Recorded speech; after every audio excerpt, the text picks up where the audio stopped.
Welcome to our YouTube channel PPSC education बस। आज ही हमारा सब्जेक्ट वर्ब का लेक्चर नंबर 2 है, जिसमें हम फर्दर जो हैं इसके रोल्स उनको डिस्कस करेंगे। आज हम रूल नंबर 4 से स्टार्ट करने वाले हैं। इससे पहले हम इसके 3 रूल्स जो है ना वो डिस्कस कर चुके हैं। चलिए जी अपने लेक्चर को स्टार्ट करते हैं। Rule number 4, each every one either neither singular verb.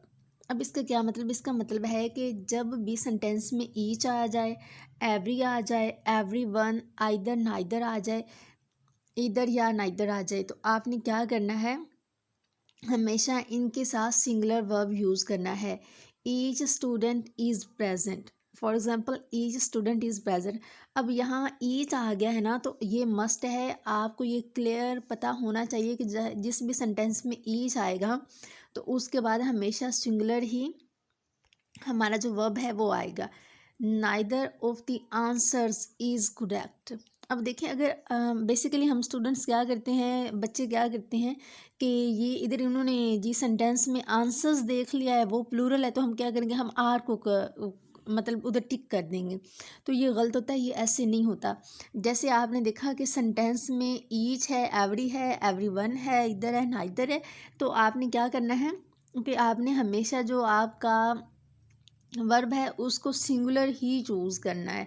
जैसे neither of the answers is correct, ठीक है। तो आपने अपने सब्जेक्ट को देखना होता है, इन वर्ड्स को देखना होता है जो मैंने आपको बताए हैं, उनके लिहाज से आपने वर्ब को चूज़ करना होता है।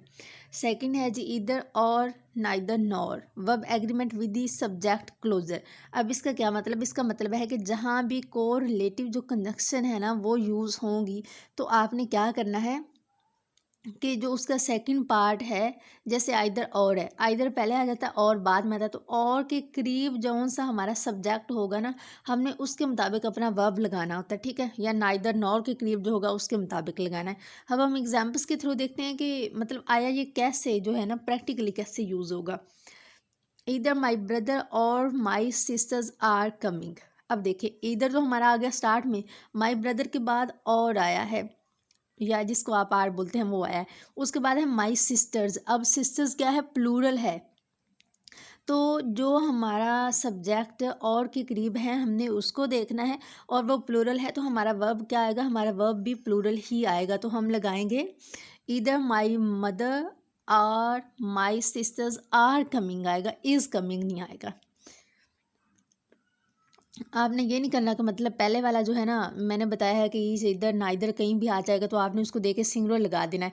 जहाँ को रिलेटिव कंजक्शन होगी वहाँ आपने क्या करना है कि जो उसका सेकंड वाला पार्ट है, और है या नॉर है, उसके करीब जो सब्जेक्ट होगा उसको देख कर लगाना है वर्ब अपना। अगर वो प्लूरल है तो आपने प्लूरल लगाना है, अगर वो सिंगुलर है तो आप लोग ने सिंगुलर लगाना है, ठीक है। Neither the students nor the teacher is ready. अब देखिए, अब नॉर जो है ना उसके करीब क्या है? द टीचर है, ठीक है। और जो टीचर क्या है? सिंगुलर है, तो इसके लिए हमारा वर्ब क्या आएगा? हमारा वर्ब भी सिंगुलर ही आएगा।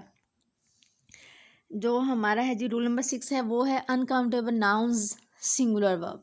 अब जो अनकाउंटेबल नाउन है ना वो आपने हमेशा याद रखना है, क्या उनके साथ हमेशा सिंगुलर ही वर्ब आता है। अनकाउंटेबल के साथ हमेशा सिंगुलर वर्ब आएगा। जैसे वाटर, अब वाटर को हम काउंट नहीं कर सकते, वैसे तो अब 1 kg 2 kg ऐसे हम मेजर कर सकते हैं, लेकिन हम उसको ऐसे तो नहीं ना काउंट कर सकते कि इसका 1 ड्रॉप 2 ड्रॉप 3 ड्रॉप, मतलब ये क्या होता है? अनकाउंटेबल में आता है। तो अनकाउंटेबल के साथ हमेशा सिंगुलर वर्ब आता है। Water boils at 100 degree centigrade. अब देखिए, बॉइल्स आया है, वर्ब जो है ना वो हमने क्या लगाया है? सिंगुलर लगाया है।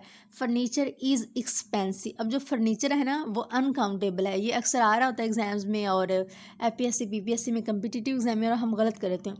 बेसिकली जो फर्नीचर है ना वो अनकाउंटेबल है, लेकिन उसके अंदर जो आइटम्स है ना वो काउंटेबल होती हैं। तो आपने हमेशा याद रखना है कि जो फर्नीचर है वो अनकाउंटेबल है, और उसके साथ वर्ब क्या लगता है? सिंगुलर लगता है, ठीक है। तो ये था आज का हमारा लेक्चर, जिसमें हमने सब्जेक्ट वर्ब एग्रीमेंट के 3 रूल्स डिस्कस किए हैं, ठीक है।